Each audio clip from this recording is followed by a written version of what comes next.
Chers parents d'élèves, bonjour! En février 2020, je vous avais raconté dans une première série de vidéos pourquoi la réforme Blanquer du lycée s'annonçait catastrophique.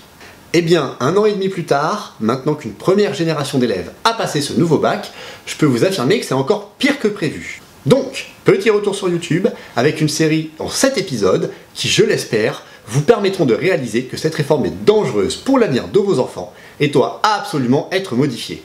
Comme ils sont un peu longs, j'ai choisi de vous en faire un résumé ici, en compilant les conclusions de chacun des épisodes. Mais si vous voulez les détails, les sources et quelques touches de bonne humeur et d'humour malgré tout, n'hésitez pas à aller voir les versions longues. Allez, on est parti pour le résumé. À propos des spécialités, le discours officiel est le suivant. En fait, on rehausse le niveau parce que les élèves ont plus approfondi, en ayant choisi des matières qui les passionnent davantage. Et ils ont eu plus de choix, ce point-là, et ils se sont plus préparés au genre de choses qu'ils auront ensuite. Mais la réalité de la réforme Blanquer, c'est que beaucoup d'élèves vont arriver dans le supérieur avec des lacunes, surtout en sciences, où l'ancienne filière S avec 3 matières fortes, et non pas 2 spécialités, était tout à fait pertinente. D'autres élèves, même des très méritants, sont carrément empêchés d'arriver où ils veulent à cause des choix de spécialités imposés trop tôt et faits sur de mauvais critères, par exemple ceux énoncés par le ministre.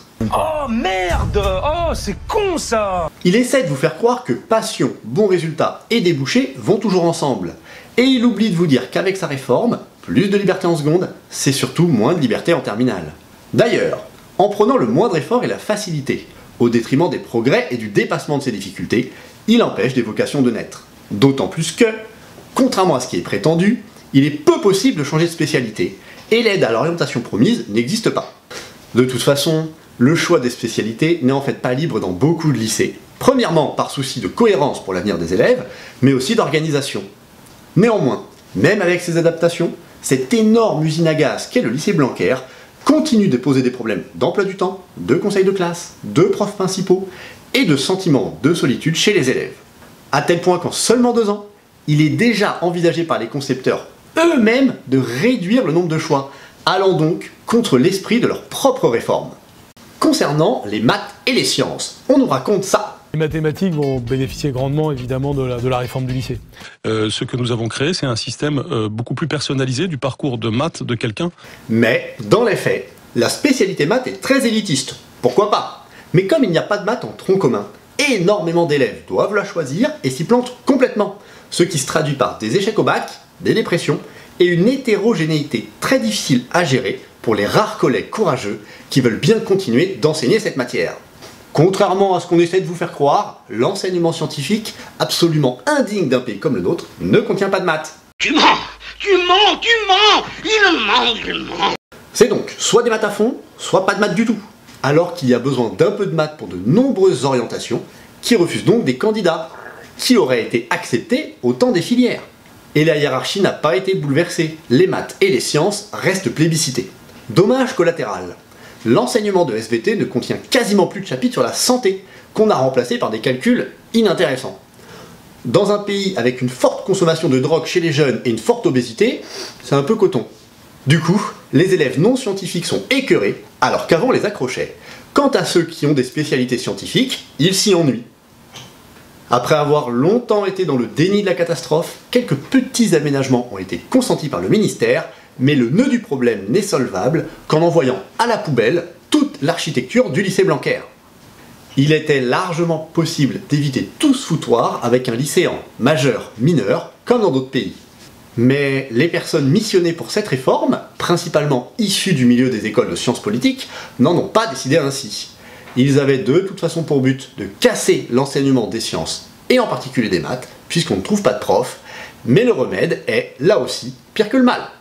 Pour les examens de ce nouveau lycée Blanquer, la sainte parole ministérielle est la suivante. La réforme du baccalauréat, elle était faite pour revaloriser le baccalauréat. Préparant le baccalauréat, on prépare ce qui fait réussir après le baccalauréat. Et le grand oral, c'est l'exemple absolu de pas à pas. Nous démontrons que c'est une renaissance. Mais la vérité, c'est celle-ci. En supprimant la vraie semaine d'épreuves de bac en juin, soi-disant pour des questions financières, on empêche en fait les élèves de se préparer aux grosses semaines d'examen et de concours qu'ils auront dans le supérieur.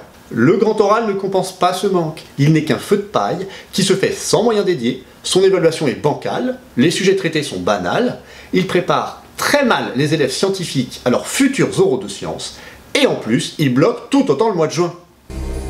Allô? Non mais allô quoi. Quitte à pas faire court, autant que ce soit pour une vraie semaine d'épreuves plutôt que pour ça. Les 2 épreuves de spécialité en mars arrivent trop tôt pour être préparées correctement et sont inéquitables, car ne sont pas les mêmes pour tous les élèves. Tout comme le contrôle continu, dont l'harmonisation est une escroquerie qui comporte beaucoup d'effets pervers. Par exemple, ça incite tout le monde à surnoter pour l'infect et obscur Parcoursup, qui trie vos enfants sur des critères trop secrets et génère trop d'angoisse. Alors qu'avec la vraie semaine de bac national et anonyme, qui constituait un guide et une boussole pour tous les lycées de France, une harmonisation se réalisait de fait au niveau national, ce qui était nettement plus juste et équitable, et pratique pour l'enseignement supérieur par rapport à ce bac local. C'est pourquoi de nombreux pays s'y mettent, même les plus radins et pragmatiques, comme quoi c'était peut-être pas de l'argent perdu et du temps perdu. Cette année, l'organisation du grand oral et des jurys de bac était absolument chaotique, et le maintien de l'épreuve de philo était une mascarade honteuse, puisque la très large majorité des élèves a rendu une copie famélique au bout de moins de 2 heures, qu'il a fallu corriger sur un logiciel pénible et intrusif. Il aurait été préférable d'annuler ces épreuves et de faire court jusqu'à fin juin pour rattraper le retard dû au mode hybride, mais M. Blanquer a préféré privilégier son image et son ego malgré le désastre. Au sujet des moyens mis dans l'éducation nationale, on vous sert la soupe suivante à la télé. Je dis oui à l'intérêt de l'élève, toujours. Ce qui compte d'abord et avant tout, c'est l'intérêt des élèves. Le but visé, c'est quoi? C'est l'intérêt de l'élève, dans l'intérêt des élèves. La nation française va mettre plus d'argent dans son éducation. Un pays qui va bien est un pays qui investit dans son éducation. Néanmoins, la vraie raison pour laquelle le lycée français a été saccagé par la réforme Blanquer, c'est la démographie. Plutôt que d'investir et recruter pour absorber le pic de naissance des années 2000, qui va durer encore un peu, on a bricolé un lycée général bancal et un lycée pro au rabais, permettant de surcharger les classes et donc supprimer des postes de profs et des moyens. Ce qui n'est évidemment pas dans l'intérêt des élèves, je l'ai malheureusement expérimenté à de trop nombreuses reprises cette année. C'est ce même cru démographique qui avait vu son avenir saboté par le tirage au sort en 2017, conséquence de l'absence d'investissement dans l'enseignement supérieur, et qui maintenant se retrouve cruellement sans master et sans perspective. En même temps, une quantité astronomique de ressources ont été rendues au ministère de l'économie, ou servent aux écoles maternelles privées, au discutable service national universel là, ainsi qu'à l'augmentation de ces subalternes du ministère et de nos chefs, bref, tous ceux qui doivent nous faire avaler la pilule. Notre argent public a aussi servi à créer un pseudo-syndicat lycéen à sa botte. Alors que le nombre d'élèves en primaire baisse, c'est là que Monsieur le ministre a ajouté des sous, en finançant les dédoublements. Mais ces derniers se font au détriment de l'ancien dispositif que les instituts regrettent et qui était peut-être plus efficace pour moins cher. Les calculs sont pas bons, Kevin. Mais Monsieur Blanquer n'a pas jugé utile de rendre publics les rapports d'évaluation. Dommage. Conséquence de ces politiques, les inégalités sociales et de genre augmentent déjà de façon manifeste, alors que nous sommes déjà les champions du monde à ce niveau. C'était couru d'avance, mais Monsieur Blanquer est dans le déni et prétend les combattre, alors qu'il préfère sélectionner, tout comme il prétendait que sa réforme allait renforcer le bac, donner la liberté aux élèves, mieux les préparer au supérieur, bref, vous connaissez la chanson. En matière de gestion de crise sanitaire, Monsieur Blanquer a voulu nous rassurer. Notre politique de test a été très volontariste. L'école n'est pas une variable d'ajustement. Vous n'êtes pas prêts? Oui. Alors si, nous sommes prêts. Elle a en fait révélé sa façon de faire ce qu'on peut appeler de la propagande idéologique. Alors il a d'abord nié le réel, puis a ridiculement essayé de manipuler divers indicateurs de la pandémie, voire a carrément menti, sans jamais mettre de véritables moyens pour que la scolarité de vos enfants se poursuive dans de bonnes conditions, et tout en accusant les autres pour ses propres fautes. Énorme. Il bénéficie d'une certaine complaisance, voire carrément de complicité, au sein de la presse française, qui ne lui apporte jamais de vraies contradictions, voire pousse pour ses réformes. Il n'hésite pas à créer des polémiques stériles qui masquent les vrais problèmes qu'il pose et les vrais scandales qu'il concerne. Il a aussi la mauvaise habitude de s'arranger avec les données des sondages, des évaluations, voire carrément de corrompre la science pour imposer les idées farfelues qui l'obsèdent, comme la lecture uniquement syllabique, et ce en dépit de la réalité et de l'expérience de terrain.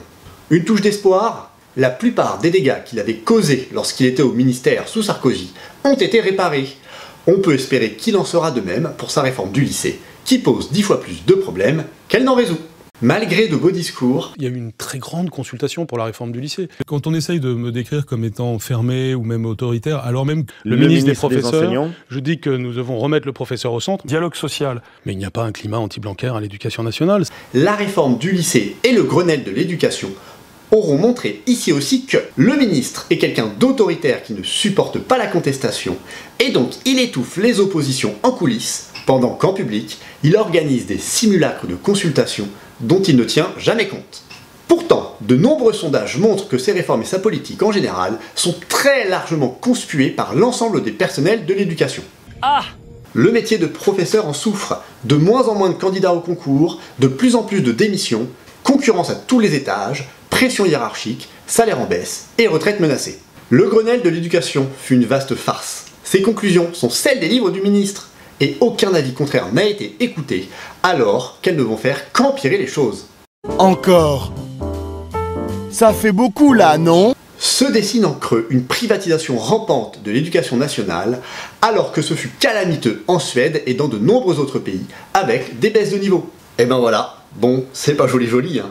Mais pour faire changer les choses, vous pouvez essayer de vous rapprocher des associations de parents d'élèves ou profiter des élections de 2022. Malgré tout, soyez sûr que je ferai de mon mieux si j'ai vos enfants encore cette année, et je vous laisse avec un dernier florilège de citations du ministre pour la route. Et à chaque fois qu'une parole publique est prononcée, le premier réflexe ne devrait pas être d'immédiatement vouloir absolument en douter, dire qu'il y a du mensonge ou des arrière-pensées, mais plutôt de juger sur pièce et de regarder ce que nous sommes en train de faire.